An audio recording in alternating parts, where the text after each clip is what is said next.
Happy birthday to you. Happy birthday to you. Happy birthday, happy birthday to you.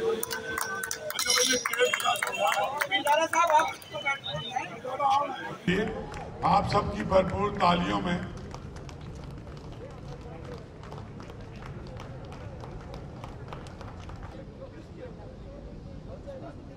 کوئی میری تصویر چھپتی ہے، کوئی میرا انٹرویو ہوتا ہے تو میں بہت خوش ہوتا ہوں. ابھی نوجوان بچوں نے کچھ میری شاعری کے کچھ حصے سنائے، اس سے مجھے یہ اندازہ ہوا کہ ایک زمانے میں جوان بھی تھا، اور یہ بھی اندازہ ہوا کہ میں کس طرح کی باتیں فضول کرتا رہتا تھا. اور یہ جو عزت کی بات ہے، آج میرے ایسے بزرگ یہاں تشریف فرما ہیں جو میں کہتا ہوں کہ یعنی میرے سب سے سینئر بزرگ حسین نقوی صاحب یہاں تشریف فرما ہیں. یہ پاکستان کے تو ایک بہت بڑے آدمی ہیں، اور ہمارا جو ترقی پسند طبقہ ہے ان کو اس شہر سے جب نکالا گیا تو پھر یہ یہاں واپس نہیں آئے اور وہاں رہ گئے. یہ ہمارے شہر کی عجیب و غریب روایت ہے. میر انیس مرحوم کے بارے میں یہ لکھا گیا ہے کہ ایک دفعہ وہ کوئی مرثیہ پڑھ رہے تھے تو ایک صاحب نے عین اس وقت کچھ پان وغیرہ کھانے شروع کیے، اور تو میر صاحب اٹھے اور اٹھ کر چلے گئے کہ اب یہ شعر جو ہے ہمارے شعر سنانے کے لیے رہ نہیں گیا، اور 7 برس انہوں نے پھر اس شہر میں مرثیہ نہیں پڑھا. تو صدر ایوب خان کے زمانے میں کچھ لوگ یہاں سے شہر بدر کر دیے گئے تھے، اور حسین نقوی صاحب ان لوگوں میں تھے. اس زمانے میں NSF نہیں ہوتی تھی، یہ لوگ غالباً پیپلز اسٹوڈنٹ فیڈریشن وغیرہ کہلاتی تھی، اور نقوی بھائی اور ڈاکٹر سرور اور علی الحسن رضوی صاحب یہ سب اس زمانے کے معتوب لوگوں میں ہیں جو اب اللہ نے ان کو عزت بخشی. اور بہت میری لیے بہت اس قدر مجھے خوشی ہے کہ میں آپ کو بتا نہیں سکتا. اور میرے دوستوں میں یہاں اشفاق آ گیا ہوا ہے کینیڈا سے، تو عین اس وقت آ گیا ہوا ہے. یہاں مظہر بھائی ہیں، مبین ہیں، اور سلمان بالکل میرے لیے بھائیوں کی طرح، بیٹوں کی طرح.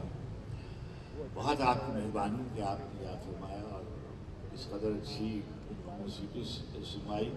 اور بچوں نے جو میری غزلیں گائی اس میں ایک آدھ لفظ انہوں نے بدلا تو اچھا لگا کہ ابھی اس شہر میں اصلاح کرنے والے ہیں.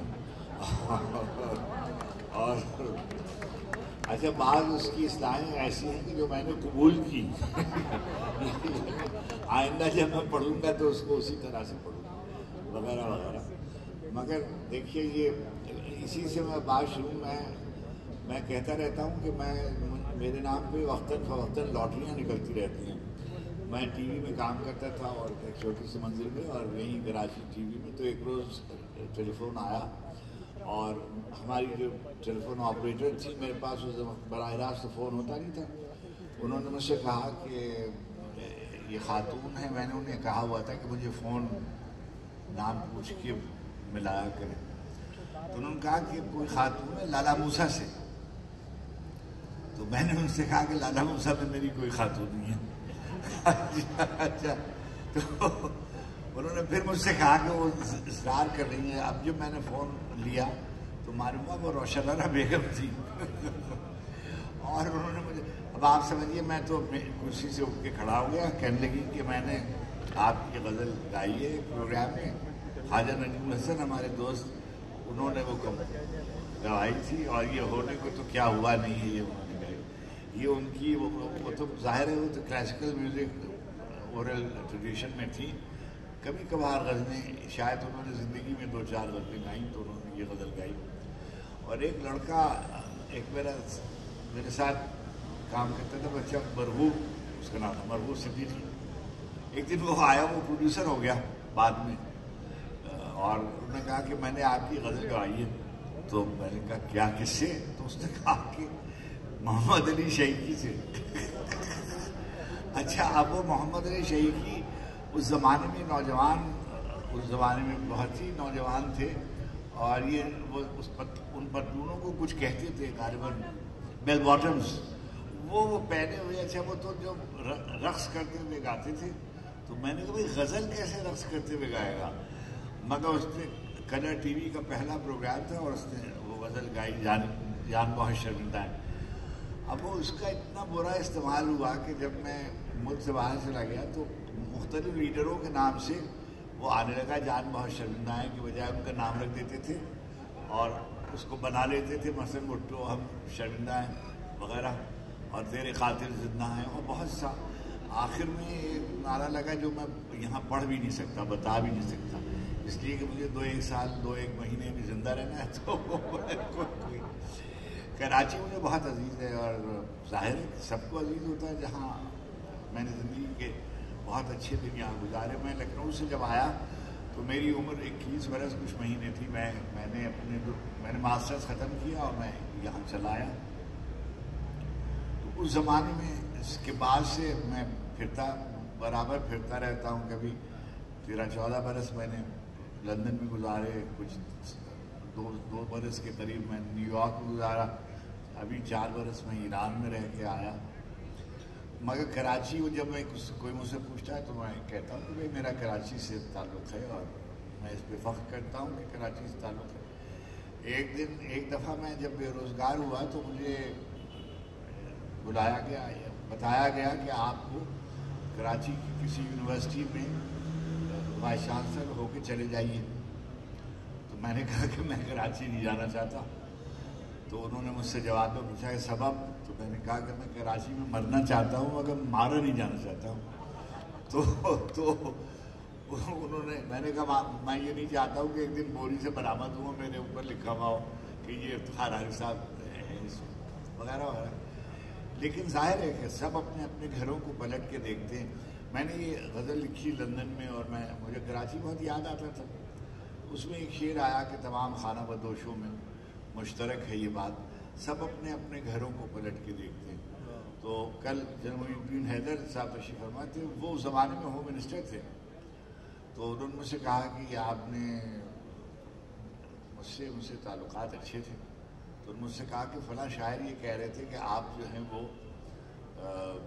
آپ نے یہ شعر لکھنؤ وغیرہ کے بارے میں لکھا ہے۔ تو میں نے کہا نہیں، لکھا تو میں نے کراچی کے بارے میں ہے، مگر آپ کو اگر اصرار ہے تو میں نے لکھنؤ کے بارے میں لکھا۔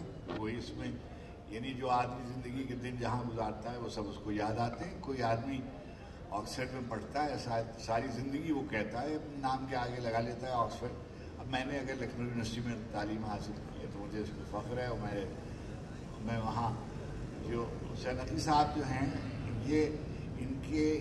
میں ان کو وہاں سے نہیں جانتا، ان کو بالکل ایک دوسری حیثیت سے جانتا ہوں۔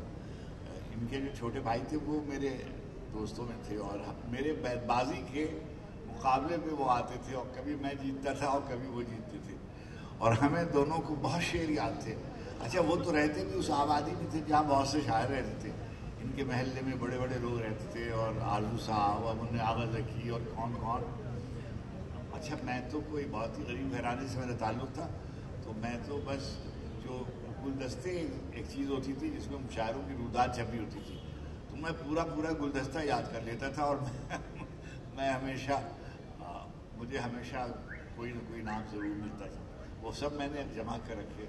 زندگی میں مجھے بہت اچھا سلوک کیا، اور کراچی میں میں نے سندھ میں زندگی گزاری، کوئی مجھے انکائنڈ آدمی نہیں ملا، میں نے کوئی سندھی ایسا نہیں دیکھا جس نے مجھ سے تعصب برتا ہو۔ اب میں آپ سے عرض کروں، جب BCCI بینک بند ہوا اور میں اس میں بے روزگار ہوا، تو جو سب سے پہلے جنہوں نے مجھے ملازمت کے لیے ڈانٹا ڈپٹا وہ غلام مصطفیٰ شاہ صاحب تھے، جن کے بارے میں شہرت یہ تھی کہ وہ بہت ہی متعصب آدمی، بالکل ایسے نہیں تھے، اور انہوں نے مجھے یہاں بلایا، اور میں ان کے کہنے سے یہاں واپس آیا پاکستان۔ تو اور میں اتنے 30 برس سے وہاں رہ رہا ہوں۔ میں نے زندگی میں کہتا تھا، یہ نقی بھائی جانتے ہیں، ایک ہمارے یہاں لکھنؤ میں 2 کالج اسکول مشہور تھے، ایک کرسچن کالج مشہور تھا، ایک جوبلی کالج مشہور تھا۔ تو میں اور آغا حسن عادی صاحب اور شوکت صدیقی صاحب کہ ہم لوگ ایک کالج کے اور ایک یونیورسٹی کے پڑھے ہوئے، ہم نے جوبلی کالج میں پڑھا ہے اور انہوں نے بھی جوبلی کالج میں پڑھا ہے اور وہیں سے انہوں نے گریجویشن کی. تو میں یہ سوچتا تھا کہ جب میں بڑا ہوں گا تو میں جوبلی کالج کا پرنسپل ہوں گا، اور ہمیشہ سے میری یہ خواہش تھی کہ جہاں بھی میں رہوں میں اپنے جو میری پوزیشن ہے وہ بہت ہی وغیرہ وغیرہ.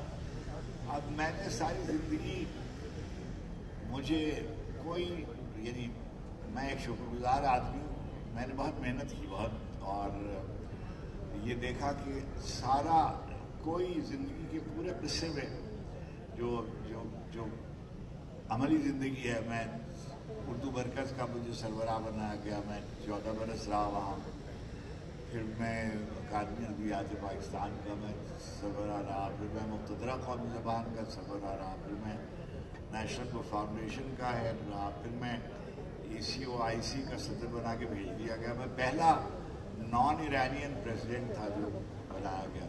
اللہ نے مجھے بہت عزت بخشی. مجھے کوئی جو بھی چیلنجز ہوتے تھے وہ میں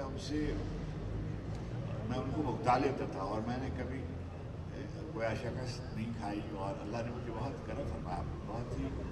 اور شاعری میں ہمیشہ سے یہ کہتا تھا کہ بہت سے لوگ ہیں وہ یہ کہتے ہیں کہ میں نے ایک دفعہ ٹی وی کے اوپر ایک انٹرویو میں جب یہ چھوڑ رہا تھا ملک، تو مجھ سے کہا گیا کہ آپ یہ کہیے کہ آپ اپنی مرضی سے ٹی وی چھوڑ رہے ہیں. تو میں نے کہا میں کہہ دوں گا، مجھے کیا ہے بھائی. مہندر علی شاہ صاحب انٹرویو لے رہے تھے، تو اس زمانے میں میں 31 برس کا بھی نہیں ہوا تھا، اور میں گریڈ 8 اس زمانے میں بڑا گریڈ سمجھا جاتا تھا، تو میں اس میں کام کرتا تھا.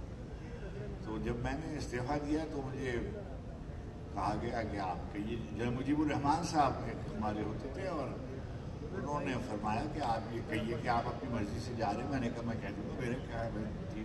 میں آیا اور میں نے کہہ دیا. تو حمایت بھائی انٹرویو کر رہے تھے، تو انہوں نے مجھ سے پوچھا کہ آپ کیوں چھوڑ کے جا رہے ہیں. میں نے کہا میں چاہتا ہی ہوں کہ میرے پاس بہت پیسے ہوں اور میں ٹاپ پوزیشن میں کام کروں. اور میں نے ایک اور بدتمیزی کی بات کی، اور یہ میں نے ٹی وی پہ کہہ دیا، مگر اس زمانے میں یہ سب باتیں میں کر سکتا تھا. تو میں نے کہا کہ میں چاہتا ہوں کہ دنیا میں سب سے جو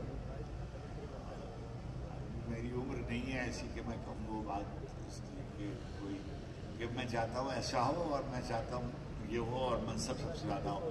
تو ایک صاحب ہوتے ہیں مظفر احمد ضیاء، وہ اس زمانے میں کریکٹر کسٹمز ہوتے تھے. انہوں نے مجھے اسی وقت فون کیا، لائیو پروگرام ہوتا تھا، کہ یہ آپ نے کیا کہا ہے کہ آپ کو. میں نے کہا دیکھیے آپ اچھا شعر نہیں کہنا چاہتے، آپ کہیے میں نہیں کہنا چاہتا. میں تو کہنا چاہتا ہوں، میں چاہتا ہوں کہ میں سب سے اچھے شعر کہوں، اور میں سب سے زیادہ اعلیٰ منصب میں فائز ہوں، اور دنیا کی جو سب سے خوبصورت خاتون ہو وہ میری دوست ہو، وغیرہ وغیرہ. تو میں تو یہ چاہتا ہوں. اگر آپ نہیں چاہتے آپ کہیے میں نہیں چاہتا، میں تو یہ چاہتا ہوں. تو جو کہ میں نے کبھی بھی میں جسے فقہی زبان میں اس کے لیے ایک لفظ استعمال کرتا ہے مستجاب الدعوات، یعنی جو دعا مانگے وہ قبول ہو جائے. میں نے دیکھا کہ زندگی میں میری بہت دعائیں قبول ہوئی، اور یعنی اگر میں غور کروں کہ کون سی دعا میری قبول نہیں ہوئی تو مجھے بہت سوچنا پڑے گا. آپ دیکھیے میں نے 78 برس اپنے پورے کر لیے، اور کبھی کوئی ایسی دعا نہیں تھی. اور اگر ایک آدھ چیز مجھے میسر نہیں آئی تو اس پر مجھ کو پورا یقین ہے کہ اگر وہ میسر آ جاتی تو میرے لیے نقصان دہ ہوتی، وغیرہ وغیرہ. اور اس کا پورا مجھے ایمان ہے. اور میں یہ کہتا ہوں کہ کوئی آدمی جو محنت کرتا ہے اس کے لیے کوئی چیز مشکل نہیں ہوتی. یہ پاکستان جیسے معاشرے میں بھی یہ کام مشکل نہیں ہے. اور میں بار بار آپ سے کہتا ہوں کہ مجھے تعصبات کا سامنا نہیں کرنا پڑا. اور یعنی سندھ میں جیسے فرض کیجیے غلام مصطفیٰ شاہ صاحب تھے، شیخ ایاز صاحب تھے. آپ یقین کریں گے کہ ہمارے ایک سندھی میرے باس تھے، چیئرمین تھے اکیڈمی آف لیٹرز کے. میں اس زمانے میں ڈی جی ہوتا تھا. انہوں نے ان سے ملنے سے انکار کیا. تو میں نے کہا کہ میں جاتا ہوں. اور شیخ صاحب سے میری بہت نیاز مندی تھی، اور وہ بہت ہی مجھ سے شفقت فرماتے تھے. اور میں گیا، میں ملتا رہتا تھا ان سے. ایسے ہی تنویر عباسی، شیخ ریاض، حیدر سندھی، یہ نبی بخش بلوچ، ان سے ہماری بہت بہت ہی غلام مصطفیٰ قاسمی، ان میں بہت اچھا، یہ سب طرح کے لوگ ہر جگہ ہوتے ہیں، کسی ایک قبیلے کی بات نہیں. پھر میں جس طبقے سے تھا میرے لیے تو یہ مشکل نہیں ہوتا تھا. اگر فرض کیجیے کوئی آدمی احترام چاہ رہا ہے، مجھے کیا حرج ہے کہ اس کا انسانوں کا احترام کرنا آپ پہ واجب ہے کسی بھی زبان کا ہو. اور اگر آپ اپنی زبان سے محبت کرتے ہیں تو کیسے ممکن ہے کہ آپ کسی اور کی زبان سے واسطہ رکھیں گے. اور دوسری بات یہ ہے کہ اردو کے سلسلے میں ہمیشہ، جب میں مقتدرہ قومی زبان سے بھی وابستہ تھا، میں آج آفیشلی آپ سے کہہ رہا ہوں کہ کچھ لوگوں نے کہا کہ مقتدرہ کا جو لفظ ہے یہ بدلوا دیں، تو میں نے اس کو کہتے ہیں نان پیپر، یعنی آپ اس کو آفیشیل بھی نہیں بناتے اور بات کہہ دیتے. تو میں نے بے نظیر بھٹو صاحبہ کو میں نے خط لکھا کہ یہ ایسے ہے. جلال زیدی صاحب ان کے اسپیشل ایڈوائزر تھے، انہوں نے مجھے بلایا، انہوں نے کہا کہ بی بی کہہ رہی ہے کہ اس سے کہو کہ اتنی دیر میں تو میں نے مقتدر قوتیں کہنا سیکھا ہے اور اب یہ کہہ رہا ہے کہ مقتدرہ کا نام بدل دیں وغیرہ وغیرہ. انہوں نے کوئی نہیں بدلنے دیا اور وہ بعد میں کسی صاحب نے اس کو بدل دیا. تو کبھی اور شعر کہنے میں نے دوسری مجھے ایک نعمت میسر آئی کہ مجھے یہ لوگ مل گئے تھے، فیض صاحب مل گئے تھے اور بہت انہوں نے مجھے کیا کہ جب میں پاکستان آیا تو میرے استاد تھے احتشام حسین صاحب، اور میں ان کا ایک بھتیجا تھا میرے ساتھ پڑھتا تھا، جعفر مہدی اس کا نام تھا، اور وہ ان کو بڑے ابا کہتا تھا تو ہم بھی ان کو بڑے ابا کہتے، اور ان کے گھر کا نام تھا رنجن. تو وہ باروت خانے میں رہتے، میں ان کے یہاں جاتا تھا، پھر وہ میرے استاد ہو گئے.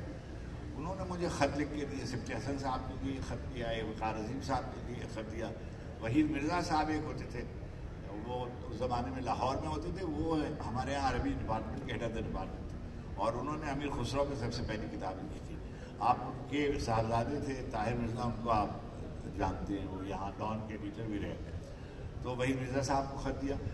تو فیض صاحب سے اس زمانے سے میرا تعلق ہوا. پھر لندن، خیر یہ میں کہہ رہا ہوں کہ مجھے دنیا میں انسانوں کی سطح پہ نعمتیں میسر آئیں.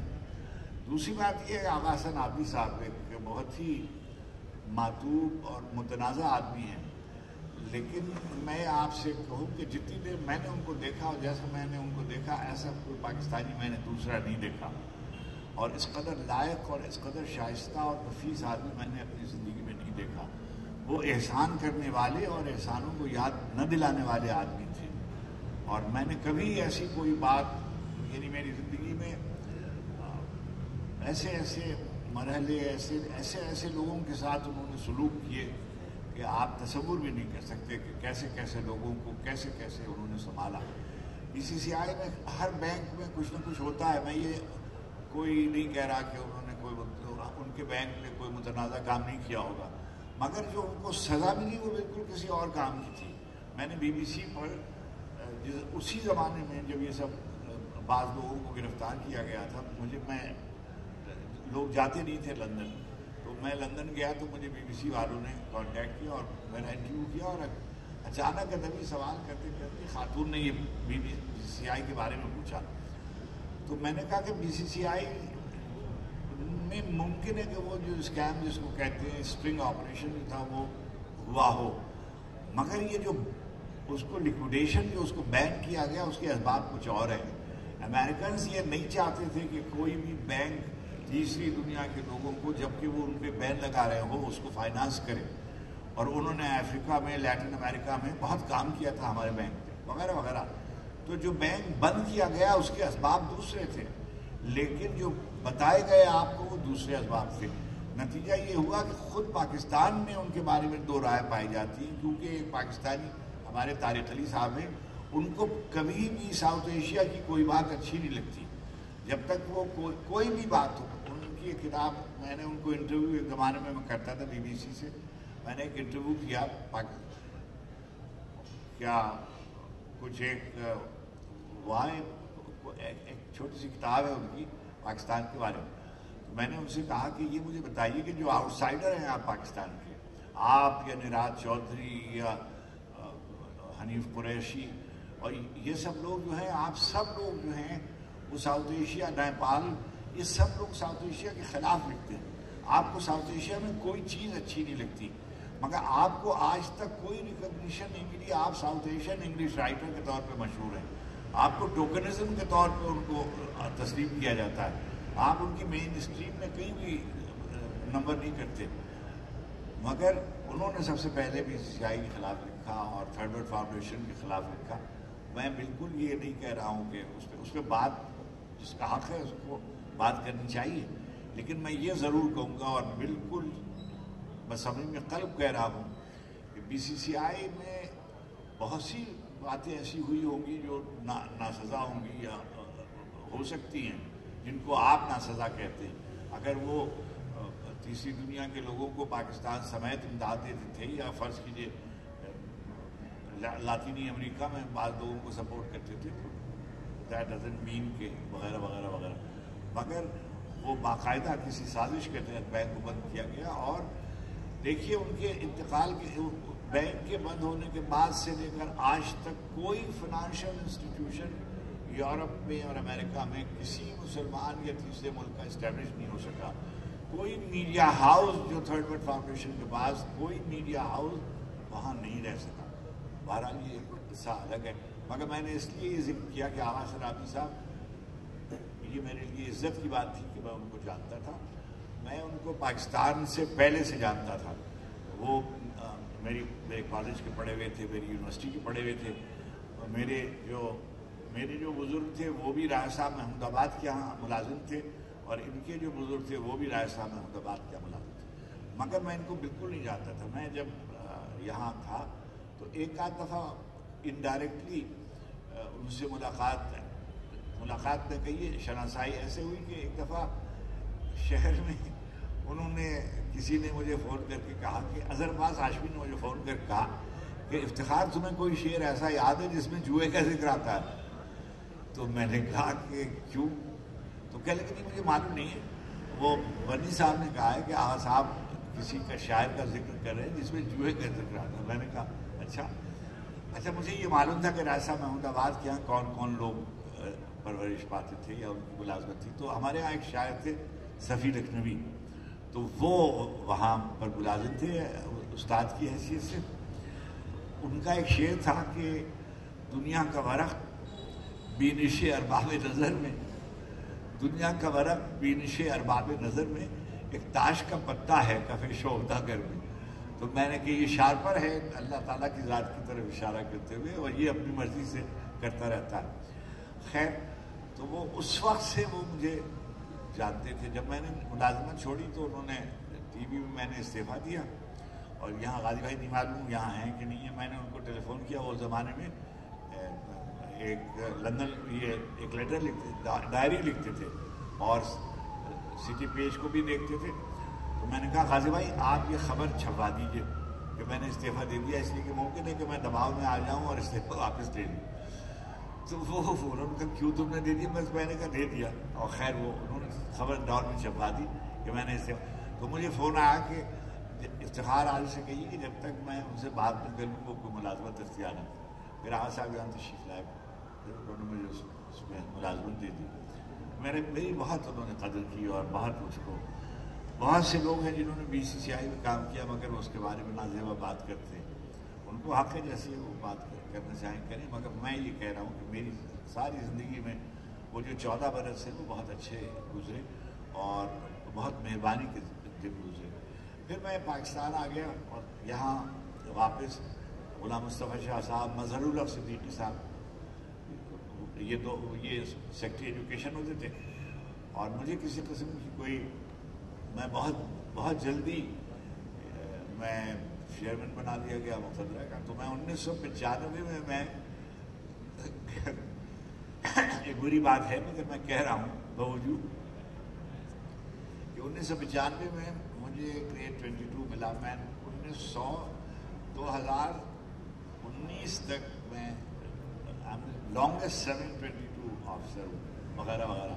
میں نے کبھی اس پہ اچھا یہ تو ایک دنیا کی زندگی تھی. میں چاہتا تھا کہ میں یہ ہوں. میں یہ کہوں کہ نہیں میں نہیں چاہتا تھا, بالکل میں یہ چاہتا تھا کہ میں ساری ترقی اس طرح کی ترقی کروں. مگر میں نے کبھی اپنی شاعری پر اس سے کوئی سمجھوتا نہیں کیا. میں نے, میری بیٹی ایک ہے, ایک میرا بیٹا ہے, تو جب بیٹی کی میری شادی ہوئی تو وہ رخصتی کے لیے جا رہی تھی، تو میں نے ان کو بلایا اپنے پاس اور میں نے بٹھا کے ان سے کہا کہ بیٹے میں نے زندگی میں تمہارے علاوہ کسی سے محبت نہیں کی، اور مگر میں تم سے بھی زیادہ محبت کرتا ہوں اپنی شاعری سے. بالکل میں نے اس سے صاف کہا، اور میں نے کبھی زندگی میں کوئی خواہش ایسی نہیں کی سوائے کتاب کی. اور اللہ نے مجھے دیکھیے، جب میں بہت ہی اصل میں لوگ اس کو گلیمرائز کرتے ہیں. کہ امام غزالی نے کہیں لکھا ہوا ہے کہ کبھی کبھی ہم اپنی کمزوریوں کو اپنے آپ کو کہ دیکھیے میں تو ایسا تھا اور میں اس لیے اس کو گرینڈائز کرتے ہیں اپنی غربت کو. لیکن ایک حقیقت ہوتی ہے، حقیقت یہ ہوتی ہے کہ میں نے بہت غربت سے بلو پاورٹی لائن سے زندگی شروع کی. یہ حسین نبی صاحب یہاں تشریف فرما ہے، پوچھیے گا کہ چاندی خانے میں جو لوگ رہتے تھے وہ کیسے لوگ رہتے تھے. میرے گھر میں بجلی نہیں تھی، میرے گھر میں روشنی نہیں تھی، میرے گھر میں کوئی پڑھا لکھا آدمی نہیں تھا، میرے گھر میں کتابیں نہیں تھیں. مجھے انعام میں جو کتابیں ملتی تھیں تو گھر کی دیوار میں ایک الماری بنی ہوئی تھی، میں نے اس کے اوپر لکھ دیا ہوا تھا کتاب خانہ، اور اس میں اپنے انعام کی کتابیں لا کر رکھتا تھا. گرمیوں کی چھٹیوں میں بڑے آدمی جو تھے وہ چلے جاتے تھے نینی تال اور مسوری اور کہاں اور دارجلنگ. اب تو جیسے ہمارے یہاں لندن چلے جاتے ہیں بچے، پیرس چلے جاتے ہیں، امریکہ کے. میں لائبریری چلا جاتا تھا. روشن الدولہ لائبریری ہندوستان کی بڑی لائبریریوں میں تھی، اور میں وہاں دن بھر بیٹھا رہتا تھا اور شیلفز کے حساب سے پڑھتا تھا. مجھے تو نہیں معلوم تھا کہ مجھے کسوٹی وغیرہ کرنا پڑے گا. اب وہ یہاں آیا اور عبید اللہ بیگ صاحب اور قریش پور صاحب سے ملاقات ہوئی. یہ دونوں آدمی مجھ سے بہت زیادہ پڑھے لکھے تھے اور بے حد یعنی عزت و آبرو کی زندگی اور بہت ہی کمال کی زندگی. دونوں نے بہت پڑھا لکھا تھا، بہت ہی عالمانہ ان کا پس منظر تھا. انہوں نے مجھے بھی اپنے ساتھ لگا دیا اور میں نے ان کے ساتھ مل کر پھر مجھے اسلم اظہر مل گئے. اور وہ آغا صاحب کے بعد شاید سب سے زیادہ تربیت انہوں نے میری کی. اور بحیثیت ایک افسر، وہ بالکل انگریز آدمی تھے. شروع جب ہوئے تو وہ بالکل انگریز آدمی کے طور پہ شروع ہوئے تھے، لیکن رفتہ رفتہ انہوں نے ان کی جو زندگی تھی وہ بالکل بدلتی گئی اور وہ پرو پیپل ہوتے چلے گئے. اور انہوں نے یونینز کی اجازت دی اور لوور اسٹاف کو اوپر لانے کی بڑی کوشش کی، مگر وہی ان کے زوال کا سبب بنی اور انہوں نے ان کو بہت تکلیف پہنچائی. وہ کبھی کہتے نہیں تھے مگر میں کہہ رہا ہوں کہ انہوں نے بہت تکلیف پہنچائی اور ان کو ہیوملیٹ کیا بعض بڑے لوگوں نے. یعنی ایک وقت آیا کہ انہیں لاہور ٹی وی کے یہ بیٹھے ہوئے ہیں جعفر بن ریامی، یہ بتائیں گے، ان کے پاس سارا ڈیٹا موجود ہوتا ہے کہ ان کی انٹری بین کر دی گئی لاہور ٹی وی. اور ایسے بڑے لوگ تھے جن کو جو بائیں بازو سے تعلق رکھتے تھے، تو بڑی زیادتی ان کے ساتھ کی، مگر کبھی انہوں نے اس کا ذکر نہیں کیا اور وہ انہوں نے ان سے گویا صرف نظر کیا. تو مگر اسلم اظہر صاحب نے مجھ سے بہت شفقت فرمائی. اس کے بعد میں مشتاق جی اچھا میں آپ کو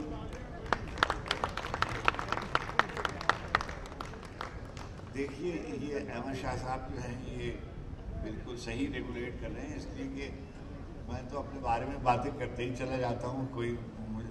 کوئی مجھے کہ میں آپ کو ایک نظم سناؤں اور کوئی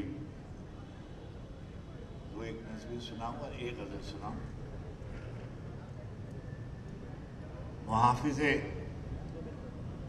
روش رفتگاں کوئی نہیں ہے، محافظ روش رفتگاں کوئی نہیں ہے، جہاں کا میں ہوں میرا اب وہاں کوئی نہیں ہے. محافظ روش رفتگاں کوئی نہیں ہے، جہاں کا میں ہوں میرا اب وہاں کوئی نہیں ہے. ستارگاں سے جو پوچھا کہ اس طرف کیا ہے، چمک کے بولے کہ اے جانے جہاں کوئی نہیں ہے. ستارگاں سے جو پوچھا کہ اس طرف کیا ہے، چمک کے بولے کہ اے جانے جہاں کوئی نہیں ہے. گزشتگان محبت کے خواب لکھنے کو، گزشتگان محبت کے خواب لکھنے کو ابھی تو میں ہوں مگر بعد ازاں کوئی نہیں ہے. گزشتگان محبت کے خواب لکھنے کو ابھی تو میں ہوں مگر بعد ازاں کوئی نہیں ہے. فضا میں رنگ نہ ہو، آنکھ میں نمی بھی نہ ہو، فضا میں رنگ نہ ہو آنکھ میں نمی بھی نہ ہو وہ حرف کیا کہ رقم ہو تو روشنی بھی نہ ہو فضا میں رنگ نہ ہو آنکھ میں نمی بھی نہ ہو وہ حرف کیا کہ رقم ہو کہ وہ آگے تشریف فرمائیں بیٹھ جائیے تو روشنی بھی نہ ہو کہاں ہے اور خزانہ بجز خزانہ خواب کہاں ہے اور خزانہ بجز خزانہ خواب کہاں ہے اور خزانہ بجز خزانہ خواب لٹانے والا لٹاتا رہے کبھی بھی نہ ہو لٹانے والا لٹاتا رہے کبھی بھی نہ ہو یہی ہوا یہی بے مہر و بے لحاظ ہوا یہی ہوا یہی بے مہر و بے لحاظ ہوا یہی نہ ہو تو چراغوں میں روشنی بھی نہ ہو یہی ہوا یہی بے مہر و بے لحاظ ہوا یہی نہ ہو تو چراغوں میں روشنی بھی نہ ہو میں آپ کو غزل سناؤں شروع کی جس کا بہت مذاق اڑایا گیا مگر بہت ہی سخت باتیں کہی گئی مگر میں نے پھر اس کے بعد اسی راستے پر کوئی جنوں کوئی سودا نہ سر میں رکھا جائے کوئی جنوں کوئی سودا نہ سر میں رکھا جائے بس ایک رزق کا منظر نظر میں رکھا جائے کوئی جنوں کوئی سودا نہ سر میں رکھا جائے بس ایک رزق کا منظر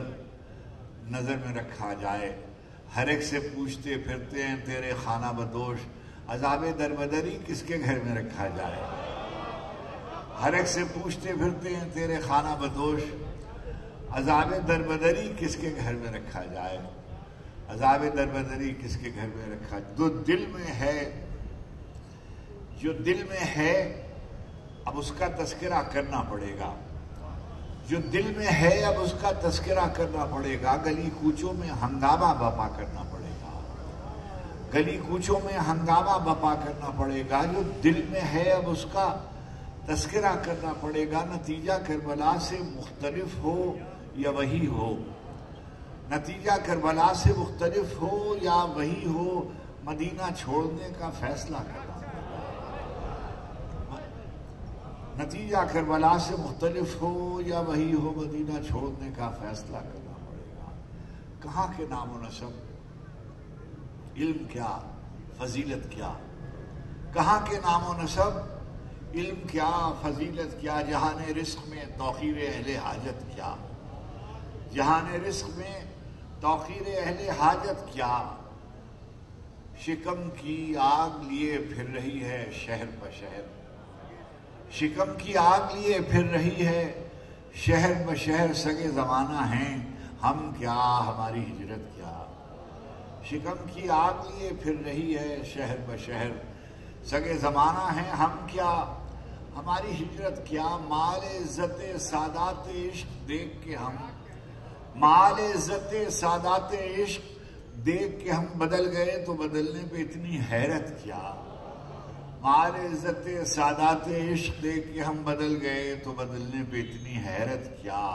قمار خانہ ہستی میں ایک بازی پر تمام عمر لگا دی تو اب شکایت کیا قمار خانہ ہستی میں ایک بازی پر تمام عمر لگا دی تو اب شکایت کیا فروغ صنعت قداوری کا موسم ہے فروغ صنعت قداوری کا موسم ہے سبک ہوئے پہ بھی نکلا ہے قد و قامت کیا فروغ صنعت قداوری کا موسم ہے آخر میں ایک غزل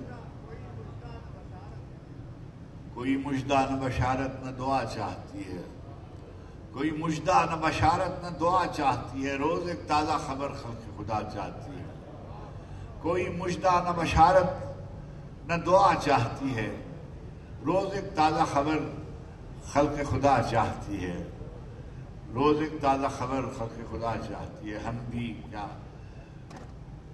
روز ایک تازہ خبر خلق خدا چاہیے آخری غزل دل کو دیوار کریں دل کو دیوار کریں درد سے وحشت کریں ہم دل کو دیوار کریں درد سے وحشت کریں ہم خاک ہو جائیں جو رسوائی کو شہرت کریں ہم دل کو دیوار کریں درد سے وحشت کریں ہم خاک ہو جائیں جو رسوائی کو شہرت کریں ہمیں قیامت کے تلی بیٹھی ہے پامالی پر ایک قیامت کے تلی بیٹھی ہے پامالی پر، یہ گزر لے تو بیان قد و قامت کریں ہم۔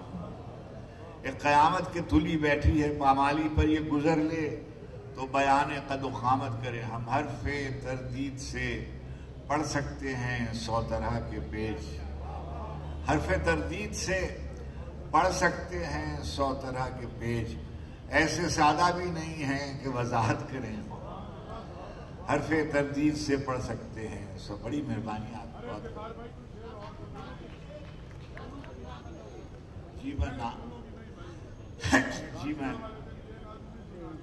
جی میں نہیں سنا، ایک میں غزل سناتا ہوں اور پھر یہ ادھر سے ایک آواز آئی ہے نعت کی شعر کرنی، وہ تو میں سناتے ہی ہوں۔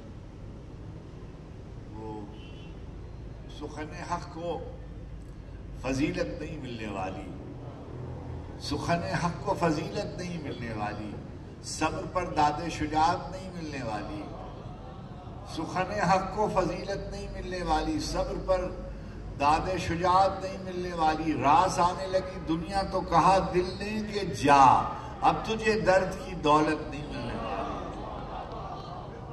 سخن حق کو فضیلت نہیں ملنے والی، صبر پر داد شجاعت نہیں ملنے والی، راس آنے لگی دنیا تو کہا دل نے کہ جا، اب تجھے درد کی دولت نہیں ملنے والی، اب تجھے درد کی دولت نہیں ملنے والی، ہوس لقمہ تر کھا گئی لہجے کا جلال، ہوس لقمہ تر کھا گئی لہجے کا جلال، اب کسی حرف کو حرمت نہیں ملنے والی، ہوس لقمہ تر کھا گئی لہجے کا جلال، اب کسی حرف کو وقت معلوم کی دہشت سے لرزتا ہوا دل، وقت معلوم کی دہشت سے لرزتا ہوا دل ڈوبا جاتا ہے کہ مہلت نہیں ملنے والی، وقت معلوم کی دہشت سے لرزتا ہوا دل ڈوبا جاتا ہے کہ مہلت نہیں ملنے والی، زندگی نظر گزاری تو ملی چادر خاک، زندگی نظر گزاری تو ملی چادر خاک، اس سے کم پر تو یہ نعمت نہیں ملنے والی،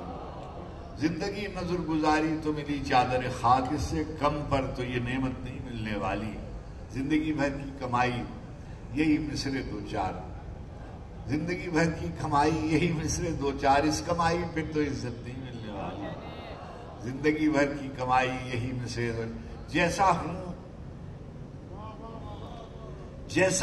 ویسا کیوں ہوں، سمجھا سکتا تھا میں، جیسا ہوں ایسا کیوں ہوں، سمجھا سکتا تھا میں، تم نے پوچھا تو ہوتا، بتلا سکتا تھا میں، جیسا ہوں ایسا کیوں ہوں، سمجھا سکتا تھا میں، تم نے پوچھا تو ہوتا، بتلا سکتا تھا میں، آسودہ رہنے کی خواہش مار گئی ورنہ، آسودہ رہنے کی خواہش مار گئی ورنہ آگے اور بہت آگے تک جا سکتا تھا میں، آسودہ رہنے کی خواہش مار گئی ورنہ آگے اور بہت آگے تک جا سکتا تھا میں، کہیں کہیں سے کچھ مصرے، ایک آدھ نظم، کچھ شعر، اس پوری پر کتنا شور مچا سکتا تھا میں، کہیں کہیں سے کچھ مصرے، ایک آدھ نظم، کچھ شعر، اس پوری پر کتنا شور مچا سکتا تھا میں، چھوٹی موٹی ایک لہر ہی تھی میرے اندر، ایک لہر سے کیا طوفان اٹھا سکتا تھا میں،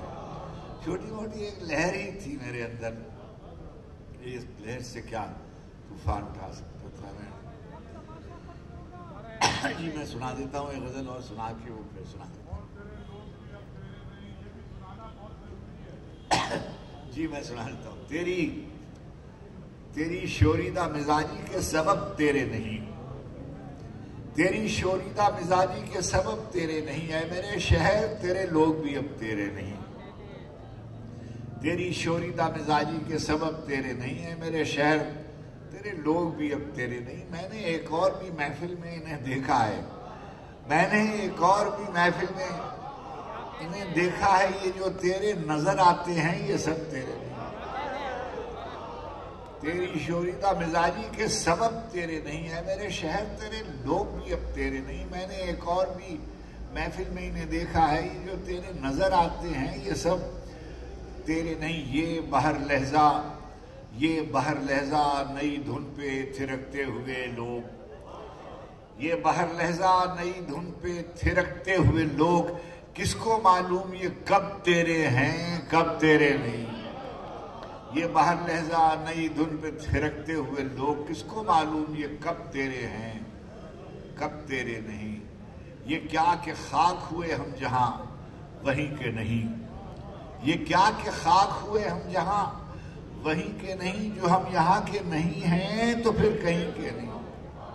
یہ کیا کہ خاک ہوئے ہم جہاں وہیں کے نہیں. اور وفا سرشت میں ہوتی تو سامنے آتی.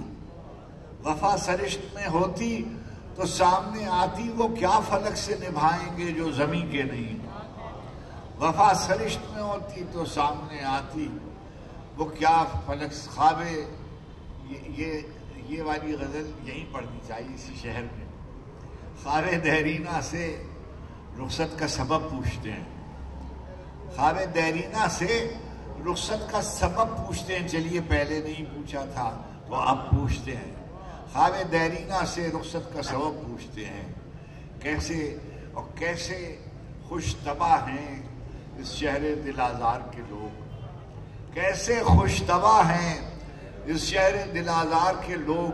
موج خون سر سے گزر جاتی ہے تب پوچھتے ہیں. کیسے خوش طبع ہیں اس شہر دل آزار کے لوگ. موج خون سر سے گزر جاتی ہے تب پوچھتے ہیں. ایک ہم ہی تو نہیں ہیں جو اٹھاتے ہیں سوال. ایک ہم ہی تو نہیں ہیں جو اٹھاتے ہیں سوال. جتنے ہیں خاک بسر شہر کے سب پوچھتے ہیں. ایک ہم ہی تو نہیں ہیں جو اٹھاتے ہیں سوال. جتنے ہیں خاک بسر شہر کے سب پوچھتے ہیں. خزانہ زر و گوہر پہ خاک ڈال کے رکھ. خزانہ زر و گوہر پہ خاک ڈال کے رکھ. ہم اہل مہر و محبت ہیں دل نکال کے رکھ. خزانہ زر و گوہر پہ خاک ڈال کے رکھ. ہم اہل مہر و محبت ہیں دل نکال کے رکھ. ہمیں تو اپنے سمندر کی ریت کافی ہے. ہمیں تو اپنے سمندر کی ریت کافی ہے. تو اپنے چشمہ بے فیض کو سنبھال کے رکھ. ہمیں تو اپنے سمندر کی ریت کافی ہے. تو اپنے چشمہ بے فیض کو سنبھال کے. آخر میں ایک نعت کے چند شعر سناؤں.